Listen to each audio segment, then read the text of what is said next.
Hi guys, எல்லாரும் எப்படி இருக்கீங்க? நீங்க பார்த்துட்டு இருக்கிறது ஹாலோவின் டேஸ். நான் தான் உங்க ஹாலோ பேசுறேன். இன்னைக்கு நான் உங்களுக்கு என்ன மூவி கொண்டு வந்திருக்கேன்னா, ஒரு ஹாரர் த்ரில்லர். ஆமாங்க, இந்த படத்தோட ஒன்லைன் என்னன்னா, மூவி ஓப்பனிங்லேயே ஒரு வயசான பாட்டி முடியாம இறந்து போறாங்க. அதை தொடர்ந்து அந்த குடும்பத்துல நடக்கிற மர்மமான மரணங்கள் மற்றும் அமானுஷங்கள் நிறைஞ்சதாங்க இந்த ஹெரிடிட்டரி. இந்த மூவி கடைசியில கொண்டு போய் ட்விஸ்டோட முடிச்சிருப்பாங்க பாருங்க, அதாங்க ஹைலைட்டே. ஸோ மிஸ் பண்ணாம பாருங்க. நம்ம சேனலை சப்ஸ்கிரைப் பண்ணிக்கோங்க, மறக்காம பெல் ஐக்கானை பிரஸ் பண்ணிக்கோங்க. So welcome back to my channel. இப்போ மூவியோட ஓப்பனிங்ல வந்துட்டு ஒரு உடுப்பு சதாங்க காமிக்கிறாங்க. காமிச்சிட்டு அப்படியே வந்துட்டு ஒரு மினியேச்சர்ஸ் மாதிரி இருக்கு ரூம் ஃபுல்லா. அந்த மினியேச்சர் ஹவுஸ் நல்லா இருக்குல்ல. அப்படியே ஒரு பையன் அந்த பெட்ல வந்து படுத்திருக்கான். திடீர்னு பார்த்தா அந்த டோர் ஓப்பன் பண்ணிட்டு ஒருத்தர் வராரு. இவர் பேர் தாங்க ஸ்டீவ். இவர் தான் இந்த பையனோட டேடி. வந்து எழுப்புறாரு, இந்த மாதிரி டைம் ஆயிடுச்சுலப்பா, இந்திர நம்ம ஃபியூனரல் கிளம்பணும்ல, எங்க சிஸ்டர் அந்த மாதிரி வந்து கேட்குறாங்க. எனக்கு தெரில அப்படின்னு சொல்லிடுறான். சரி வேமா எந்திரிச்சு கிளம்புன்னு சொல்லிட்டு அந்த உடவு சொன்ன இல்லையா, அங்கே போயிட்டு இருக்காரு. அந்த பொண்ணை தேடி போயிட்டு இருக்காரு. இங்க பாத்தீங்கன்னா வந்து இவங்க தாங்க நம்ம படத்தோட ஹீரோயின், பேரு ஆனி. இவங்க அம்மாக்கு தான் இன்னைக்கு வந்து ஃபியூனரல். அதுக்கு தான் எல்லாரும் கிளம்பிட்டு இருக்காங்க. பார்த்தா இந்த பொண்ணு இங்க தூங்கிட்டு இருக்கா. திட்டுறாரு பார்த்துட்டு, என்னம்மா இன்னும் இங்க தூங்கிட்டு இருக்க, நைட்டு ஃபுல்லா இங்கதான் இருந்தியா, ரொம்ப குளிரா இருந்துச்சு, முடியாம வந்துருச்சுன்னா என்ன பண்ணுவேன் அப்படின்ற மாதிரி சொல்றாரு. பார்த்தா இந்த பொண்ணு இட்ஸ் ஓகேன்ற மாதிரி சொல்லிட்டு விட்டுறா. இந்த பொண்ணு கொஞ்சம் ஸ்ட்ரேஞ்சா தாங்க இருப்பா, அவ்வளவா பேச மாட்டா. இங்க வந்து சர்ச்சில் காமிக்கிறாங்க. இங்க ஆனி பேசிட்டு இருக்காங்க உங்க அம்மா பத்தி. இந்த மாதிரி எங்க அம்மா வந்து ரொம்ப சீக்ரெட்டிவா தான் இருப்பாங்க, நிறைய சீக்ரெட்ஸ் வந்து கேரி பண்ணியிருக்காங்க, நிறைய ரிச்சுவல்ஸ் பண்ணுவாங்க, என்கிட்ட எதுவும் ஷேர் பண்ணது கிடையாது, ஃப்ரெண்ட்ஸும் வந்து அவங்களுக்கு அவ்வளவா இருந்தது கிடையாது, எனக்கும் தெரியாது ஃப்ரெண்ட்ஸ் இருக்கிறதுன்ற மாதிரி சொல்லிட்டு இருப்பா. பார்த்தா இங்க ஒவ்வொருத்தவங்களாம் வந்து அஞ்சலி பண்ண வராங்க. அப்ப சார்லி பொண்ணு வரா. வந்து அவங்க பாட்டியை பார்த்துட்டு ரொம்ப சேடா இருக்கா. பார்த்தா அவங்க கழுத்துல ஒரு சிம்பிளை காமிக்கிறாங்க, இதை நோட் பண்ணி வச்சுக்கோங்க. அப்போ பார்த்துட்டு அப்படியே ஒரு டிராயிங் பண்ண ஆரம்பிக்கிறா. இது ஆக்சுவலாக அவளுக்கு ஒரு ஹாபிங்க. அவன் டைரியில வந்து ட்ரா பண்றா. அவங்க டேடி இங்கெல்லாம் அதெல்லாம் பண்ணக்கூடாதுமா அப்படின்னு சொல்லி க்ளோஸ் பண்ணி வச்சுறாங்க. இப்படியே இது முடியுது. பார்த்தா இன்னொரு லேடி வராங்க. வந்துட்டு என்ன பண்றாங்கன்னா, ஒரு பாட்டில் ஓப்பன் பண்ணிட்டு அவங்க மவுத்ல வந்து ஏதோ வைக்கிறாங்க. இது வந்து சார்லி பார்த்தாரா. பார்த்துட்டே இருக்கா, என்ன பண்றாங்கன்ற மாதிரி யாரோன்னு தெரியல. ஸோ பார்க்குறா. பார்த்துட்டே இருக்கிறப்போ சாக்லேட் எடுத்து சாப்பிட ஆரம்பிக்கிறா. பார்த்தா பின்னாடியில இருந்து அவங்க டேடி வராங்க. வந்துட்டு இந்த சாக்லேட்ஸ்ல ஏதோ நட்ஸ் இருக்காமா அப்படின்ற மாதிரி கேட்குறாங்க. இல்லை அப்படின்னு சொல்றாங்க. அவங்க அம்மா வந்து அதான் கேட்குறாங்க, பிகாஸ் வந்து இவளுக்கு நட்ஸ்னா வந்து அலர்ஜின்னா ஒத்துக்காது. இப்போ எல்லாரும் கிளம்பி வந்து வீட்டுக்கு போயிடுறாங்க. வீட்டுக்கு போயிட்டா எப்பயும் போல டே ஸ்டார்ட் ஆகுது. ஆனி அவங்க ஒர்க்கை வந்து ஸ்டார்ட் பண்ணுறாங்க. இது ஆக்சுவலாக அவங்க ஹாபியும் கூடங்க. யாரும் வந்து டோரை நாக் பண்ணுற மாதிரி இருக்கு. பார்த்தா அவங்க ஹஸ்பண்ட் தான் வராங்க. வந்துட்டு என்னம்மா நார்மலாக இருக்கியா, எல்லாம் ஓகேவா அப்படின்ற மாதிரி கேட்குறாங்க. இவர் ஒரு நல்ல ஹஸ்பண்டுங்க, நல்லா டேக் கேர் பண்ணிப்பாங்க. அப்படியே உங்க பையன் ரூமுக்கும் போறாங்க. போனா அந்த பையன் கிட்டார் வச்சிட்டு இருக்கான். பார்த்தா அவயமா தூங்குப்பா, டைம் ஆயிடுச்சு பாருன்னு சொல்லிட்டு கிளம்பிடுறாங்க. இங்க அப்படியே சார்லி ரூம் தாங்க காமிக்கிறாங்க. பார்த்தீங்கன்னா ரொம்ப ஸ்ட்ரேஞ்ச் திங்ஸாக தான் இருக்கும்னு ஆல்ரெடி சொன்னேன் இல்லையா. ஸோ அப்படிதான் இந்த பொண்ணு இருப்பா. ஆனி வந்து போறாங்க இந்த பொண்ணுகிட்ட பேசுறதுக்காக. பார்த்தா அங்கே டைரி இருக்கு. அந்த டைரியை எடுத்து பார்த்தா ஃபுல்லாக டிராயிங் பண்ணி வச்சிருக்கா. யாருன்னு பார்த்தா அவங்க பாட்டியை தாங்க ஃபுல்லாக டிராயிங் பண்ணி வச்சிருக்கா. பாவங்க ரொம்ப இந்த பொண்ணு. ஏன்னா சின்ன வயசுல இருந்தே இந்த பொண்ணு அவங்க பாட்டி கூட தான் வளர்ந்துருப்பா. ரொம்ப மிஸ் பண்றா. பிகாஸ் வந்து அந்த கிராண்ட்மா என்ன பண்ணியிருப்பாங்கன்னா, பீட்டரை தான் கேட்டிருப்பாங்க. ஆனா வந்து ஆனி வந்து தரமாட்டேன்னு சொல்லியிருப்பாங்க. ஸோ சார்லி எடுத்து அவங்க வளர்க்க ஆரம்பிச்சிருக்காங்க. ஸோ அவங்க கூட இருந்தனால அவங்க இறந்து வேற போயிட்டாங்க இல்லையா. ஸோ ரொம்ப மிஸ் பண்றா. அதனாலதான் ரொம்ப சேடா இருக்கா. இப்ப சார்லி என்ன சொல்றான்னா, என்னைய பாட்டி ஒரு பையன் மாதிரி தான் வளர்க்க பார்த்தான்ற மாதிரி சொல்லிட்டு இருக்காங்க. அதுதான் வந்து ஆனியே சொல்லிட்டு இருக்காங்க. ஆமா, உங்க பாட்டி என்னையும் ஒரு பையன் மாதிரி தான் வளர்க்க பார்த்தாங்க அப்படின்ற மாதிரி சொல்லிட்டு இருக்காங்க. இது மாதிரி ரொம்ப பிறக்கும் போது ரொம்ப ஸ்டபனாக தான் பிறந்தேன் அப்படின்ற மாதிரி சொல்லிட்டு அவளை கொஞ்சம் பேசி காம் பண்ணிட்டு இருக்காங்க. காம் பண்ணி அப்படியே அவளை தூங்க வச்சுட்டு லைட் ஆஃப் பண்ண வராங்க. பார்த்தா ஆப்போசிட்ல ஸ்டோர் ரூம் இருக்கு. அவங்க அம்மாவோட திங்ஸ் எல்லாம் இருக்கு. அப்படியே பார்க்க வராங்க. பார்த்தா ஒரு பாக்ஸ் மாதிரி இருக்கு. அதை பார்க்குறாங்க. பார்த்துட்டு அப்படியே அதை எடுத்து ஓப்பன் பண்ணுறாங்க. ஓப்பன் பண்ணால் நிறையா புக்ஸாக இருக்குது, ரிச்சுவல் புக்ஸு, ஆல்பம்ஸ் இந்த மாதிரி இருக்குது. ஒரு ஆல்பம் எடுக்கிறாங்க. ஆல்பம் எடுத்து ஓப்பன் பண்ணால் நிறையா ஃபோட்டோஸ், இவங்களோட மெமரிஸ் இந்த மாதிரிலாம் இருக்குது. அதை எடுத்து அப்படியே ஒவ்வொன்றா ரசிச்சுட்ருக்காங்க. அவங்க அம்மா, அவங்க குழந்தையா இருந்தது, அந்த மாதிரி ஆல்பம்ஸ்லாம் இருக்குது. அதை வச்சுட்டு மறுபடியும் வந்துட்டு ஒரு ரிச்சுவல் புக் இருக்குது, அதை எடுக்கிறாங்க. அதை எடுத்து பார்த்திங்கன்னா நிறையா ரிச்சுவல்ஸ் இந்த மாதிரி இருக்குது. அது வந்து டென்ஷன் ஆகிட்டு கோவப்பட்டு அப்படியே வச்சிடுறாங்க ஆனி. அப்புறம் அதில் ஏதோ லெட்டர் மாதிரி இருக்குது. அதை வந்து எடுத்து ரீட் பண்ணுறாங்க. பார்த்தா அவங்க அம்மா எழுதினது போல் ஆனிக்கு, நான் அவங்ககிட்ட நிறையா வந்து சொல்ல மறந்துட்டேம்மா, சீக்ரெட்டாக வந்து வச்சுக்கிட்டேன், பட் நீ வந்து பண்ணதுக்கெலாம் வந்து கடைசியில் உனக்கு சாக்ரிஃபைஸ் பண்ணதுக்கெலாம் கடைசியாக வந்து உனக்கு கிடைக்கும், ஒரு குட் திங்ஸ் கிடைக்குன்ற மாதிரி சொல்லிடுறாங்க. டக்குன்னு இவங்க கோபப்பட்டு புக் வச்சுட்டு லைட் ஆஃப் பண்ணுறாங்க. பார்த்தீங்கன்னா அங்கே யாரோ நிற்கிற மாதிரி இருக்குது. பார்த்தா அவங்க அம்மா உருவம் வந்து தெரியுது. பார்த்து பயந்தே போயிடுறாங்க. டக்குன்னு என்ன பண்ணுறாங்க, லைட் ஆன் பண்ணுறாங்க. லைட் ஆன் பண்ணி பார்த்தா அங்கே யாருமே இல்லை. பார்த்துட்டே நிற்கிறாங்க. பார்த்து பயந்து போகிறாங்க. அடுத்த நாள் காலையில் காமிக்கிறாங்க, சார்லி எப்பயும் போல் வந்துட்டு ஸ்கூலுக்கு போயிட்டா. பார்த்தா எல்லோரும் டெஸ்ட் எழுதிட்டுருக்காங்க. இப்போ பார்த்தா கையில் ஏதோ ஒரு திங்ஸை வச்சுட்டு என்னமோ பண்ணி விளையாண்டுட்ருக்காங்க. டீச்சர் வராங்க. வந்துட்டு நீ டெஸ்ட் எழுதுறியாம்மா, இது அப்புறமா பண்ணிக்கிறியா அப்படின்ற மாதிரி கேட்குறாங்க. இவெல்லாம் ஓகே அப்படின்னு சொல்லிட்டு வைக்க போகிறாங்க.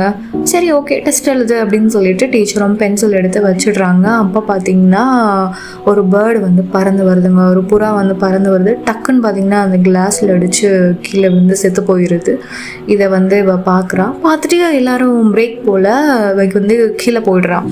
கீழே போயிட்டு அந்த புறாவை பார்த்துட்டே இருக்கா. பார்த்தா சுற்றி முற்றி பார்க்குறா. எதுக்குன்னு தெரியல, சுற்றி முற்றி பார்த்துட்டு என்ன பண்ணுறான்னா கையில் வந்து ஒரு சிஸ்டர் எடுக்கிறாங்க. எடுத்து என்ன பண்ணுறான்னா இந்த புறாவோட கழுத்து இருக்கு இல்லையா, அதை கட் பண்ணிடுறா. இதுவும் வந்து இவளுக்கு ஒரு ஹாபி போல். தலை இருந்தது இல்லையா, கட் பண்ணி கொண்டு வந்தா இல்லையா, அதை வச்சுட்டு அவள் இது பண்ணிகிட்டு இருக்காங்க. ஸ்ட்ரேஞ்சாக பண்ணிகிட்டு இருக்கா. இப்படி தான் ஏதாவது பண்ணிக்கிட்டே இருப்பாள். காமிக்கிறாங்க. திடீர்னு பார்த்தா ஒரு லைட் வந்து பாஸ் ஆகிற மாதிரி இருக்குது. என்னன்னு சொல்லி பார்க்குறேன். அந்த லைட் வந்து ஜன்னல்லேருந்து வெளியே போகுது. சார்லி எந்திரிச்சு இது என்னன்னு சொல்லி பார்க்க போகிறா. அப்போ பார்த்தீங்கன்னா வீட்டிலேருந்து வெளியவே போயிடுறாங்க. ஒரு மாதிரி ஆகிடுற அந்த லைட் வந்ததுலேருந்து இங்கே ஆனியை காமிக்கிறாங்க. அவங்க ஒர்க்கை எப்பயும் போல் பார்த்துட்ருக்காங்க. அந்த மினியேச்சர் ஒர்க்கை வந்து அரேஞ்ச் பண்ணிகிட்டு இருக்காங்க. அப்போ பார்த்தீங்கன்னா திடீர்னு வந்துட்டு நம்ம பீட்டர் வரான். வந்துட்டு கார் வேணும் அப்படின்னு கேட்குறான்.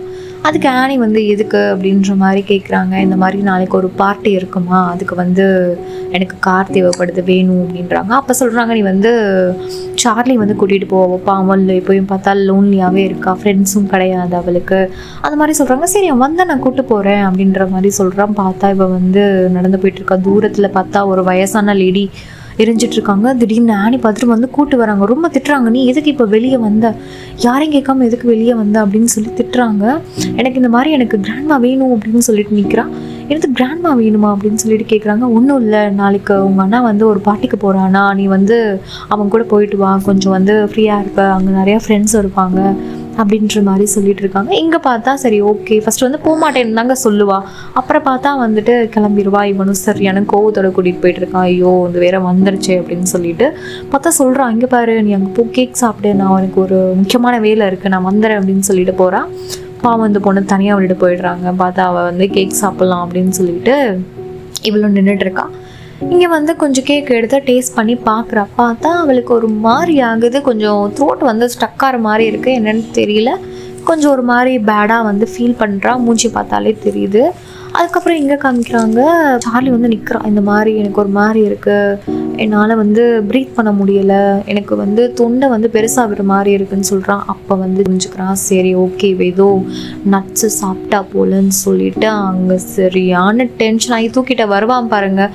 பாவம் இவனை வந்து சிஸ்டர் மேலே கொஞ்சம் நல்லா பாசம் வச்சுருப்பான் போல். பாவம் சார்லி வந்து மூச்சு விட முடியாமல் திணறான். அவருக்கு போக போக தொண்டை வந்து பெருசாகிட்டே போகுது. அதனால என்ன பண்ணுறான்னா வந்து தலையை வெளியே விட்டு நல்லா காற்று வாங்கிட்டு இருக்கான். அதுலேருந்து கொஞ்சம் ப்ரீத் பண்ணிக்கிறா பொண்ணு. பாவம் திடீர்னு பார்த்தீங்கன்னா முன்னாடி வந்து மான் இருக்கா. அதை பார்த்த பீட்டர் வந்து வளைக்கிறான். வளைச்ச வேகத்தில் போயிட்டு அந்த போஸ்ட் கம்பிலேயே வந்து முட்டுறான் பாருங்க. பார்த்தா சார்லி ஹெட் வந்து அப்படி தனியாக பிஞ்சுக்குது. அப்படியே கார் ஸ்டாப் ஆகுதுங்க. அப்படியே வந்து பீட்டர் ஒரு மாதிரி ஆகிட்டு ரொம்ப பேய் அடைஞ்ச மாதிரி போயிட்டு அப்படியே இருக்கா. இப்போ பீட்டர் கார் எடுத்துட்டு வந்து வீட்டு முன்னாடி வந்து நிப்பாட்டிறான். காரை நிப்பாட்டவே இல்லை, யாருக்கிட்ட இன்ஃபார்ம் பண்ணவும் இல்லை. வந்து நிப்பாட்டிட்டு அப்படியே வந்து நைட்டு போய் படுத்துறான். காலையிலேயே வெளிதான் வந்து தூங்கவே இல்லை. பார்த்தா சார்லியோட ஹெட்டு வந்து தனியாக பிஞ்சு போய் ரோட்டில் கிடக்குங்க. எருமெல்லாம் முடிச்சு போய் கொஞ்ச நேரத்துல இந்த பொண்ணுக்கும் வந்து அந்த இறுதி சடங்குலாம் வந்து நடக்குது. பீட்டர் யாருக்கிட்டையும் பேசவே இல்லை, பேய் அடைஞ்ச மாதிரி நின்றுட்டு இருக்கான். அவங்க அப்பா போறாங்க, ஆனி இருக்காங்களான்னு பாக்குறாங்க. ரூம்ல பார்த்தா ஆனி இல்லை. அப்படியே வந்து சார்லி ரூமுக்கு போறாங்க. சார்லியோட டைரி எல்லாம் இருக்கும் இல்லையா, அதெல்லாம் புரட்டி பார்த்துட்டு இருக்காங்க. பார்த்துட்டு பாவம் அந்த மனுஷன் தேம்பி தேம்பி அழுக ஆரம்பிக்கிறாரு.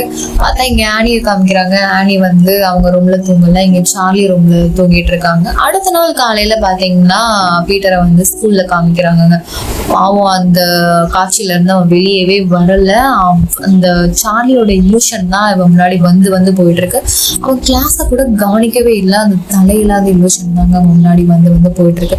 அப்படியே ஸ்கூல்ல முடியுது, வீட்டுக்கு வரான் பையன். உள்ள போகாம திணறி போய் வாசல்லே நிக்கிறான். இங்க காருக்குள்ள யார காமிக்கிறாங்கன்னு பாத்தீங்கன்னா ஆனி தான். ஆனி வந்து பீட்டருக்கு தெரியாம அவங்கள பாத்துட்டு இருக்காங்க. பார்த்துட்டு கார்ல இருந்து அவங்களுக்கு வெளியவே வரல. ஏன்னா அந்த பொண்ணு இங்க தானே இறந்து போச்சு. ஸோ கார்லயே தான் படுத்திருக்காங்க. இப்போ பீட்டர் உள்ள போய் படுத்துட்டு கால் கையெல்லாம் நடுங்கிட்டு இருக்கா. ஸோ வந்துட்டு அதுக்கப்புறம் உள்ள போயிட்டான். இவன் போன செகண்ட்ல வந்துட்டு ஆனி என்ன பண்றாங்கன்னா கார் எடுத்துட்டு கிளம்பிட்டாங்க. எங்க போறாங்கன்னா எப்பயும் போவாங்க இல்லையா, மனசு சரியில்லாம இருக்கும்ல, அங்கதான் போறாங்க. போய் என்ன நினைச்சாங்கன்னு தெரியல, கொஞ்ச நேரத்துல காரை வளைக்க ஆரம்பிச்சிட்டாங்க. ஒரு லேடி நின்றுட்டு இருக்காங்க. ஸ்டாப் பண்ணுங்கன்ற அந்த மாதிரி சொல்லிட்டு ஓடி வராங்க. மாதிரி ஏதோ ஒரு லெட்டர் கொடுக்குறாங்க. அந்த மாதிரி ஃப்ரீயா இருந்தா வாங்க நம்ம பேசலாம் அப்படின்னு கொடுக்குறாங்க.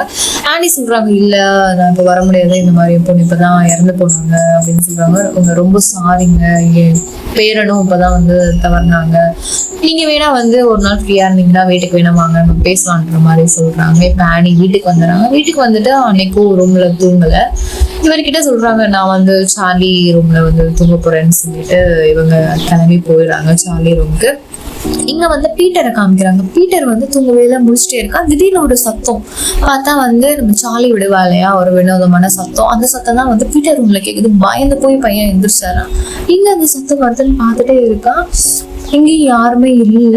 மறுபடியும் அந்த சத்தம் கேக்குது. மறுபடியும் திரும்பி பாக்குறான். பார்த்தா அடுத்த நாள் காலையில விடுறதுக்கு யாரும் கிடையாது. இப்ப வந்து ஆனி என்ன பண்றாங்கன்னா, இப்போ சார்லியோட பெட்ரூம் இருக்கு இல்லையா, அதுதான் மினியேச்சரா டிரா பண்ணிட்டு இருக்காங்க. அப்படியே பண்ணிட்டு இருக்கும்போது பெயிண்ட் கொட்டிடுச்சு. அங்க ஒரு பேப்பர் இருக்கு, யாருன்னா அந்த லேடி கொடுத்தாங்க இல்லையா. இப்போ அவங்க வீட்டுக்கு தான் போறாங்க. போயிட்டு கீழே ஒரு மேட் மாதிரி இருக்கு, வெல்கம் மேட், அதுல ஜானின்னு எழுதி இருக்கு.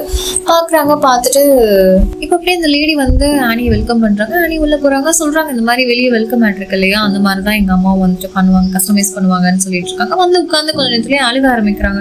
இந்த மாதிரி ஷேர் பண்றாங்க. உங்க பொண்ணை பத்தி சொல்லிட்டு அப்புறம் அந்த லேடி கேக்குறாங்க உங்க பையனை பத்தி சொல்லுங்கன்னு சொல்லும்போது, ஆல்ரெடி எனக்கு முன்னாடி ஒரு ஸ்வீப் வாக் இருந்துச்சு. அப்போ நடந்து போறப்போ வந்துட்டு நான் தீக்குச்சி திணறியும் கொண்டு போயிட்டு என் பையனை ஊத்தி எரிக்க பார்த்தேன். அப்போ வந்து அவன் முடிச்சுக்கிட்டான். அதுல இருந்து என்னை வந்து அவன் நம்புறது கிடையாது அப்படின்னு சொல்லிட்டு ஓப்பனா வந்து இந்த லேடி கிட்ட சொல்லிட்டு இருக்காங்க. இந்த லேடியும் வந்து கொஞ்சம் காம்ப்ரமைஸ் பண்ணிக்கிறாங்க. அப்ப காமிச்சிங்கன்னா இங்க ஆனி என்ன பண்றாங்கன்னா, அவங்க சார்லிக்கு நடந்தது இல்லையா ஆக்சிடென்ட், அதை வந்து ரீக்ரியேட் பண்ணிட்டு ஒரு மினியேச்சர் மாதிரி பண்ணிட்டு இருக்காங்க. எதுக்குன்னு உங்க ஹஸ்பண்ட் வந்து கேக்குறாங்க, இதை நான் எப்படி நடந்துச்சுன்னு பார்க்கணும் இந்த ஆக்சிடென்ட், அதுக்காக தான், வேற எதுக்காகவும் இல்லை அப்படின்னு சொல்லிட்டு இருக்காங்க. சரிவா நீ என்னமோ பண்ணித்தொலை, நீ வந்து சாப்பிடிப்போ அப்படின்னு சொல்லிட்டு இவர் கிளம்புறாரு. பார்த்தா டைனிங்ல எல்லாரும் உட்காந்துருக்காங்க. உட்காந்துருக்கும் போது பீட்டர் சொல்றான் அந்த மாதிரி ஃபுட்டு வந்து நல்லா இருக்குப்பா அப்படின்ற மாதிரி சொல்றான். இவங்க எந்திரிச்சு கத்துறாங்க, ஃபுட்டு நல்லா இருக்கான், பிள்ளைய கொண்டுட்டா, நான் இவ்வளவு கஷ்டப்பட்டு வளர்த்தேன், உன்னாலதான் அவன் செத்தா, அப்படி இப்படின்னு சரியான திட்டுறாங்க. இவங்க ஹஸ்பண்ட் மூஞ்சிய பாருங்க எப்படி மாறுதுன்ட்டு. பாவம் பீட்டர் திணறி போய் உட்காந்துருக்கான். பாவம் அவன் வேணும்னு பண்ணல, ஏதோ இன்சிடென்ட்ல நடந்துருச்சு. கத்துன்னு கத்துறாங்க. அப்புறம் கொஞ்ச நாள் கழிச்சு காமிக்கிறாங்க, இங்க வந்துட்டு ஆனி நடந்து வந்துட்டு இருக்காங்க. அந்த லேடி ஓடி வந்து கட்டி பிடிச்சுக்கிறாங்க. என்னன்னு பாத்தீங்கன்னா, இந்த மாதிரி நான் ஒரு ரிச்சுவல் பண்ணேன், பார்த்தா என் பேரண்ட்ட நான் பேசினேன் இந்த மாதிரி சொல்லிட்டு இருக்காங்க.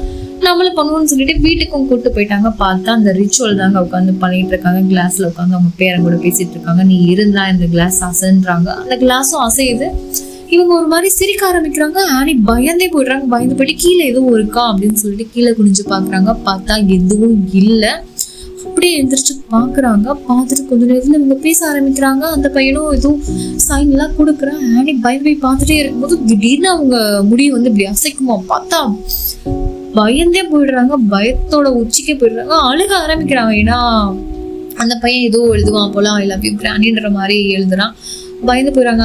இந்த லேடி வந்து சொல்லுது, இந்த சார்லி வந்து சாகல, உன் பொண்ணு வந்து சாகல, உயிரோட தான் இருக்காங்க, இந்த ஒரு பேப்பர் கொடுக்குறேன், இந்த ரிச்சுவலை பண்ணு அப்படின்ற மாதிரி சொல்றாங்க. அன்னைக்கு நைட்டு போய் படுத்துறாங்க. பெட் ஃபுல்லா ஒரே எறும்பா இருக்கு, பெட்ஷீட் ஃபுல்லா ஒரே எறும்பா இருக்கு. போய் பார்த்தா அவங்க பையன் ஃபேஸ் ஃபுல்லா எறும்பா இருக்கு. பார்த்தா செத்து போன மாதிரி இருக்கு. திடீர்னு கத்துறாங்க. திடீர்னு பார்த்தா பீட்டர் வந்து எந்திரிச்சு உட்காந்துறான். அது என்னமான்ற மாதிரி கேட்குறான். அவங்க வாயிலிருந்து என்னென்னமோ வருது. நீ எனக்கு பிடிக்கவே இல்லை, நீ எனக்கு வேணான்னு சொல்லிட்டு அன்கண்ட்ரோலா வருது. திடீர்னு பார்த்தா திண்ணர் ஊற்றி எறிகிற மாதிரி வருது. டக்குன்னு முழிச்சா இவங்க கனவுங்க. திடீர்னு வந்து பீட்டரை கூப்பிட்றாங்க. இந்த மாதிரி நான் ஒன்று பண்ணியிருக்கேன்ப்பா, நீங்க வா எல்லாரும் வான்னு சொல்லிட்டு பீட்டரையும் கூப்பிட்றாங்க. இங்கே வந்து ஸ்டீவையும் கூப்பிட்டு வந்து உட்காராங்க. ஏதோ ரிச்சுவல் வந்து பண்ண போறேன், இதுல வந்து இது மூலியமா சார்லி கிட்ட பேசலாம், கையெல்லாம் பிடிங்க அப்படின்ற மாதிரி சொல்லிட்டு இருக்காங்க. இப்ப எல்லாரும் வந்துடுறாங்க. அங்க வந்துட்டு அந்த பாட்டில் மேல கை வச்சுட்டு ரிச்சுவல் பண்ண ஸ்டார்ட் பண்ணிடுறாங்க. அப்ப பீட்டர் சொல்றான், அதுல வந்து ஏர் ஃபில் ஆகுற மாதிரி இருக்குன்னு சொல்லிக்கிட்டே இருக்கும்போது பாத்தீங்கன்னா அந்த பாட்டில் சரட்டர் நகருது. எல்லாரும் பயந்தே போயிடறாங்க. ஆனி ரொம்ப சந்தோஷப்படுறாங்க. பிகாஸ் அவங்க கூட சார்லி தான் பேசிட்டு இருக்காங்க அப்படின்னு வந்து நம்பிட்டு இருக்காங்க. டக்குன்னு பாத்தீங்கன்னா வந்து டைரி எடுக்கிறாங்க.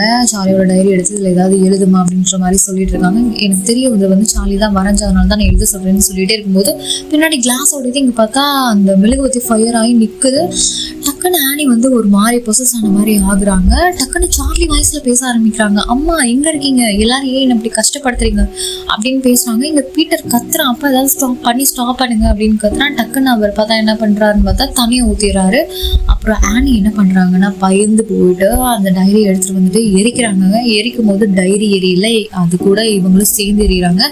இப்போ அந்த லேடி ரிச்சுவல் பண்ண சொன்னாங்க இல்லையா, அவங்க வீட்டுக்கு தான் போறாங்க. போயிட்டு டோரை நாக் பண்றாங்க. நாக் பண்ணா ஓப்பனே பண்ணல. பார்த்தா பீட்டரை வச்சு இவங்க ரிச்சுவல் பண்ணிட்டு இருக்காங்க. பீட்டர் போட்டோவை வச்சு ஸ்டோர் ரூம் போறாங்க. ஸ்டோர் ரூம் போயிட்டு அவங்க அம்மா திங்ஸ் இருந்தது இல்லையா எடுக்கிறாங்க. எடுத்து பார்த்தா அங்க ஒரு டைரி இருக்கு, ஒரு ஆல்பம் மாதிரி இருக்கு. பார்த்தா அவங்க அம்மா கூட எல்லாமே இந்த ரிச்சுவல் பண்ண சொன்னாங்க இல்லையா, அந்த லேடி தாங்க கூட இருக்காங்க. பார்த்து பயந்தே போயிடுறாங்க. போச்சு, ஏதோ ஒரு டீமனை வந்து ஏவி விட்டுருக்காங்க. எஸ், அந்த ரிச்சுவல் பண்ண சொல்லி கதறி கதறி அழறாங்க. இங்க பார்த்தா வந்து சார்லியை காமிக்கிறாங்க. இது அந்த ஒயிட் கிளிச் இருக்கு இல்லையா, அது பாஸ் ஆகிற மாதிரி இருக்கு. ஸ்டீவ் வந்து அவங்க ஒர்க் எப்பயும் போல பண்ணிட்டு இருக்காரு. அப்போ வந்து ஒரு மெயில் ரிசீவ் ஆச்சு, இந்த மாதிரி ஆனியோட அம்மாவோட பாடி யாரோ தூண்டி எடுத்திருக்காங்க அப்படின்னு சொல்லும்போது எப்பவுமே இங்க ஒரு ஸ்மெல் வருதுன்னு சொல்லியிருந்தாங்க இல்லையா, அப்ஸ்டேர்ஸ்ல அப்படியே ஏறி போறாங்க. என்ன ஸ்மெல் வருதுன்னு பார்த்தா இங்க இருக்குங்க அவங்க அம்மாவோட பாடி. இங்க அப்படியே வந்து சார்லியை காமிக்கிறாங்க. சார்லிக்கு ஏதோ ஒரு சத்தம் கேட்குது. கேட்டு அடுத்த செகண்டே அவன் மூஞ்சியை போய் இடிச்சுக்கிறான். பார்த்தா மூஞ்சில இருந்து புல்லன்னு ரத்தம் வர ஆரம்பிக்குது. உடனே ஸ்டீவுக்கு காலப்போது இந்த மாதிரி உங்க பையன் பண்ணிக்கிட்டா வந்து கூட்டு போங்கன்னு சொல்லிட்டு உடனே இவர் வந்து ஸ்கூலுக்கும் கிளம்புறாரு. கிளம்பி கார்ல பார்த்தா அந்த பையனை தான் பீட்டரை தான் கூட்டிட்டு வந்துட்டு இருக்காங்க. பாவம் மூக்கெல்லாம் உடஞ்சு கட்டுப்போட்டு கூட்டிட்டு வந்துட்டு இருக்காரு. இவர் நினைச்சு அழுகுறாரு, நம்ம குடும்பம் இப்படி ஆயிடுச்சுன்னு சொல்லிட்டு. பார்த்தா ஆனி பாக்குறாங்க, என்ன ஆச்சு நம்ம பீட்டருக்கு, என்ன ஆச்சு அப்படின்னு சொல்லிட்டு இருக்காங்க. வந்து சொல்றாங்க, எல்லாமே எக்ஸ்பிளைன் பண்றாங்க. இந்த மாதிரி அம்மாவோட பாடி மேல இருக்கு அப்படின்னு சொல்லிட்டு இருக்காங்க. இவரும் மேல போய் செக் பண்ண போறாரு. அவர் சொல்றாரு, நீ வேணா வந்து போலீஸ்ல வந்து கம்ப்ளைண்ட் பண்ண வேண்டியதானு சொல்லிட்டு இருக்காரு. இல்ல கம்ப்ளைண்ட் பண்ணக்கூடாது, ஏன்னா வந்து ஒரு லேடி வந்து என்னை வந்து அப்ரோச் பண்ண சொன்னாங்க. இந்த மாதிரி ரிச்சுவல் பண்ணா சார்லி உங்ககிட்ட பேசுவா அப்படின்ற மாதிரி சொன்னாங்க. ஸோ அதுக்காக தான் நான் இந்த ரிச்சுவல் பண்ணேன். பார்த்தா நம்ம ஃபேமிலி வந்து அடுத்தடுத்து இப்படி ஆகும்னு நான் நினைக்கவே இல்லை. ஸோ அந்த ரிச்சுவல்னால தான் நடந்து, நம்ம போலீஸ்க்குலாம் இன்ஃபார்ம் பண்ண வேணாம்னு சொல்லிட்டு அந்த இது புக்கு காமிச்சு எக்ஸ்பிளைன் பண்ணிட்டு இருக்காங்க. அப்போ அவரை நம்பவே இல்லை. அப்புறம் வந்து சொல்றாங்க, இந்த டைரி கூட நான் எரிச்சேன், ஆனா எரியவே இல்லை, அதெல்லாம் நான் தான் எரிஞ்சேன். இப்போ நீங்க வேணா அந்த தீல போடுங்க, நான் தான் எருவேன் பாருங்க அப்படின்றாங்க. இவர் முடியாது, நம்ம போலீஸ்க்கு இன்ஃபார்ம் பண்ணலான்ற மாதிரி சொல்றாங்க. இவங்க என்ன பண்றாங்கன்னா டக்குன்னு அந்த டைரியை வந்து தூக்கி போட்டுறாங்க. பார்த்தா அவங்க எரியலைங்க, இவங்க எரிஞ்சு அவங்க ஹஸ்பண்ட் தாங்க எரிஞ்சுறாங்க. டக்குன்னு பார்த்தா இங்க ஆனி ஒரு மாதிரி பொசஸ் மாதிரி ஆறாங்க. அப்ப அடுத்த நாள் காமிக்கிறாங்க வீட்டுல. இப்ப வீட்டுல காமிச்சா யாருமே இல்லை. பாத்தீங்கன்னா வந்து ஆனி இப்படி இருக்காங்க, அந்தரத்துல தொங்கிட்டு இருக்காங்க. பாத்தீங்களா, டப்புன்னு ஏதோ சத்தம் கேக்குது. பார்த்தா ஆப்போசிட்ல உங்க அம்மா தலை தெறிக்க ஓடுவா பாருங்க. இப்போ வேமா ஓடுறா, ஸ்டேர்ஸ்ல ஏறான். ஓடி போயிட்டு மேல அப்ஸ்டேர்ஸ் இருக்கும் இல்லையா, அங்க போயிட்டு வந்து க்ளோஸ் பண்ணிக்கிறாங்க. இவங்க அம்மா விடவே இல்லை, துரத்திட்டு வராங்க. அம்மா ப்ளீஸ்மா, நான் ஏதாவது தப்பு பண்ணியிருந்தா மன்னிச்சிருங்கன்னு சொல்றான் பீட்டர். அப்படியும் விடவே இல்லை, ஏதோ பொசஸ் ஆன மாதிரி ஆயிட்டாங்க. வந்து தட்டிட்டே இருக்காங்க. அப்புறம் கொஞ்ச நேரத்திலேயே பாத்தீங்கன்னா வந்துட்டு அமைதியாக அந்தரத்துல தொங்கிட்டு இருக்காங்கங்க. இதை உங்களுக்கு காமிக்க முடியாது, ஏன்னா அவங்க கழுத்தை அறுத்துப்பாங்க. அதை பார்த்துட்டு பையன் அப்படியே பயந்து போய் கீழே வந்து விழுவான் பாருங்க. அவ்வளவுதாங்க, செத்தே போயிடுவான் பையன். அப்போ அந்த உடன் ஊசு இருக்கு இல்லையா, அதுக்குள்ள போயிட்டு இருக்கு. இவனும் போனா எல்லாரும் வந்து இவனுக்கு தலை குடிஞ்சு மண்டிட்டு இருக்காங்க. என்னன்னு பார்த்தா அந்த சார்லி இருக்கா இல்லையா, அவளோட ஹெட்டும் பாத்தீங்கன்னா கிரீடெல்லாம் வச்சு அந்த ஷீல்டு மாதிரி போட்டு அந்த தலை அதுல இருக்கு. பார்த்துட்டே இருக்கான். அப்புறம் ஒரு லேடி வராங்க. வந்து இவன் தலையில வந்து அந்த கிரீடம் வைக்கிறாங்க. அந்த மாதிரி கிங்ல ஒரு ஆள் பைமன் அப்படின்னு சொல்லிட்டு வெல்கம் பண்றாங்க. ஆமாங்க, இதோட இந்த கதை முடிஞ்சிருச்சு. இந்த மூவி ஸ்டார்டிங்ல இருந்து என்ன நடந்திருக்கும்னு பாத்தீங்கன்னா, நம்ம ஆனியோட அம்மா இருக்காங்க இல்லையா, அவங்க நிறைய வந்து ரிச்சுவல்ஸ் வந்து பண்ணாங்கன்னு சொல்லிட்டு ஆனி சொல்லியிருப்பாங்க. எதனாலன்னு பாத்தீங்கன்னா, பைமன் சொல்லிட்டு ஒரு டீமன் இருக்கும். அந்த டீமனை தான் வந்து இவங்க பரம்பரையா வழிபட்டு வந்திருப்பாங்க. அந்த டீமனை வந்துட்டு நம்ம பூமி கொண்டு வரதுக்காக வந்து நிறைய ரிச்சுவல்ஸ் பண்ணியிருப்பாங்க. ஆனா வந்துட்டு அதுக்கு வந்து ஒரு மேல் பாடி தேவைங்க. அதனாலதான் வந்து பீட்டரை கேட்டிருப்பாங்க. ஆனா ஆனி வந்து பீட்டரை கொடுக்க மாட்டேன்னு சொல்லியிருப்பாங்க. ஆமா, அதனாலதான் வந்து அவங்க சார்லி எடுத்து வளர்த்துருப்பாங்க. அதனாலதான் அவங்கள ஒரு பாய் மாதிரியே வளர்த்துருக்காங்க. அவங்க வந்து ஒரு ஆஃப் பைமன் மாதிரி தான் இருந்திருக்காங்க மூவி ஸ்டார்டிங்ல இருந்தே. ஆனா வந்து அது ஃபீமேல் பாடி இல்லையா, ஸோ வந்து ஓவரா ஃபுல்லா வந்து ப்ரொசஸ் ஆக முடியல. ஸோ அதனாலதான் வந்து ஆனி அம்மாவுடைய ஃப்ரெண்டு மூலியமா வந்துட்டு ஆனியை டார்கெட் பண்றாங்க. ஆனி மூலியமாவே அந்த ரிச்சுவலும் பண்றாங்க. அப்படியே வந்துட்டு நம்ம பாய்மோனும் வந்துட்டு பூமிக்கு வந்துடுறாங்க. ஆனால் அதுக்கு தான் நான் சொன்ன மாதிரி ஒரு மேல் பாடி தேவை இல்லையா, ஸோ அதனால தாங்க பீட்டரை டார்கெட் பண்ணுறாங்க. பீட்டரும் வந்து மூவி கடைசியில் சாகுறான். அவனுக்கும் அந்த கிரீடம் சூட்டி வெல்கம் பைமன் சொல்லிட்டு வெல்கம் பண்ணுறாங்க. இப்போ அந்த பைமன் வந்து பீட்டர் பாடியில் இருக்கான்.